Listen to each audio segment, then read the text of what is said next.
Hey guys, how was your week? Mine was not safe for work. We'll talk about that in a second. But first, last week I asked if you'd seen the new Pee-wee's Big Holiday movie, and is it as queer as I think it is? And I got a lot of good responses. The princess says, yeah, it is pretty gay, and maybe because they have more freedom with this movie than they did with previous Pee-wee movies. But Sean Blaha says, no, he never really thought of Pee-wee as being gay or having a sexuality, and I think that's true. Pee-wee is not a sexual creature. He's like Bugs Bunny or Mickey Mouse. He's like an imp, a sprite.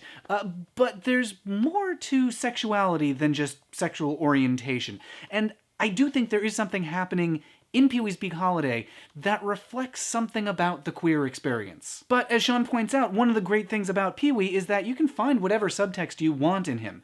Yeah, subtext. After all, Underdog points out that the way that Pee-wee looks at Joe in this movie is kind of the same way that he looks at his bike in the first one. Speaking of lustful gazes, get ready. If you're watching at work, you might want to cover up your monitor. Here's an article that I wrote for The Stranger this week. The article's all about online sex educators, folks like Amp and Bolt, who do the fantastic YouTube show What's the Safe Word, which you should definitely be watching. Also, Elena Gabosh from the Center for Sex Positive Culture here in Seattle, and the guys from the podcast No Safe Word. These are all great resources for learning about sex and kink and exploring and pushing your boundaries.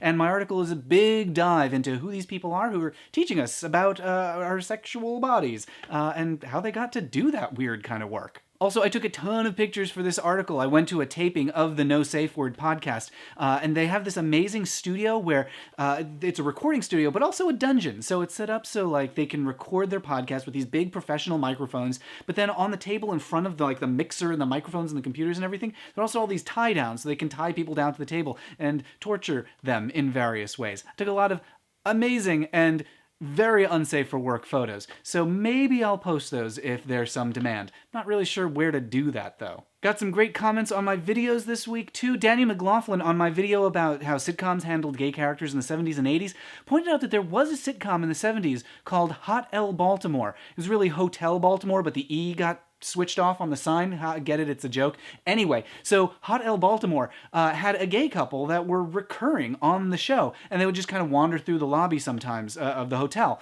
I've been looking everywhere for the show. I don't know where I can find a copy. It's not streaming anywhere that I can find. It doesn't seem to be on any torrent sites. I've tried everything, so if you know where I can find copies of this show, Hot L Baltimore, let me know. On last week's live video chat, I got a ton of great comments. The subject was all about TV, and a comment from Nom Nom Boris, who, by the way, longtime viewer, and he has an amazing food blog about restaurants in DC, so definitely check out Nom Nom Boris. Anyway, Boris, I asked who are some of the first queer characters that you noticed on television, and Boris brought up the show The New Normal, which, bless its heart, did not last very long, but certainly did explore a lot of what it is like to be in a gay family. He also mentioned Xena Warrior Princess, which came a few years earlier.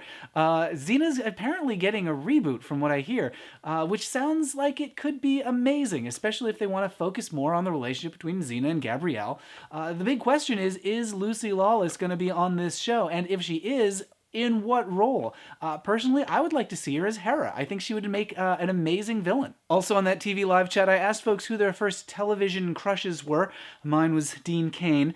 Philip Dunn brought up Mario Lopez on Saved by the Bell, who still to this day looks pretty good. He's very well preserved, just like Dorian Gray. Hopefully not just like Dorian Gray. Art by Carlo Angelo says that Jonathan Taylor Thomas was his first crush. Oh, yes, Jonathan Taylor Thomas. And Carlo also mentioned Link, which I guess, yeah, sure, he counts as kind of television. You play the games on your television. Yeah, I kind of have a thing for Link in Soul Calibur because those legs and those tights. Also, Carlo mentions his curtain hair, which was very popular for a little while. Speaking of Link, my partner James and I are still playing a lot of the Zelda games. We're live streaming them just about every evening. So you can join us on twitch.tv/prettyprettypixel. You can watch us play Skyward Sword. We're playing Skyward Sword right now. I gesture like this because this is literally how you play the game. You have to hold the controller and wiggle it around. It's very cute. Getting back to television, Simone brought up Eurovision, which, yes, Eurovision is super gay. It's very campy and very flamboyant, and I'm really surprised that more Americans are not into this incredibly bizarre thing. Maybe because it is incredibly bizarre. Anyway, Eurovision is so campy and gay that it was a topic of an early episode of my podcast, The Sewers of Paris. My guest, Giannis, talked about how Eurovision was one of the first queer feeling things that he encountered on television when he was growing up. So check out sewersofparis.com and look for the episode with Giannis. That's, early. I think it might have been episode 2 or 3 for a discussion all about that great stuff. Speaking of Sewers of Paris, my guest this week was Aethernaut, aka Daniel Culp. He's a musician based in Colorado who does amazing chiptune music. If you aren't following Aethernaut / Daniel Culp, you really need to be, because his music is so happy and upbeat and energetic. We encountered him at GamerX, which is the LGBT inclusive gaming convention, and he's just the most fun. Sewers of Paris is coming up this month on its 1-year anniversary. Yes, I've been doing the podcast for a year, and in that time, I've discovered a lot about the entertainment. That's the movies and the books and the TV shows and the songs, all the entertainment that matters to gay men, and what it is that makes something that gay men love and what makes it vital. So I'm starting to go back over a lot of the episodes and pull out some of the best recommendations and lessons that we've learned.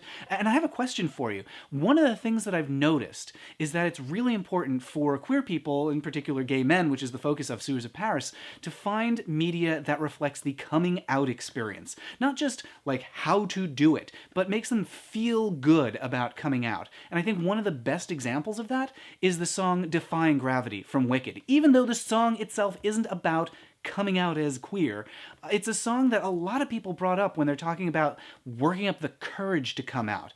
So the Defying Gravity, and what else? What are the songs or the shows or the movies that helped you come out of the closet?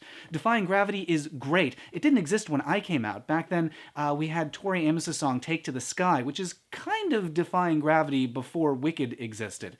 Also, for me, there was the movie Priscilla, Queen of the Desert, and even though they don't really come out much in that movie, it still made me feel like, no, it's okay, it's safe. There are people like you out there somewhere in the world, so just live your life. Anyway, I'd love to hear from you. What are the things that helped you come out of the closet? You can leave your thoughts here in the comments or tweet at me at Matt Baum on Twitter. And if you want some extra credit, I'd like to hear what your friends think too. This is a great question just to put to people you know. You can really learn a lot about people from it. So put it out on Facebook and Twitter and Instagram and whatever you use. Just ask your friends, what are the books and movies and TV shows and songs? What helped them come out? And let me know what they say. Like I said, comment here, tweet at me at Matt Baum. Please join us for more Twitch streaming. That's twitch.tv/prettyprettypixel. And hope to see you around. Bye.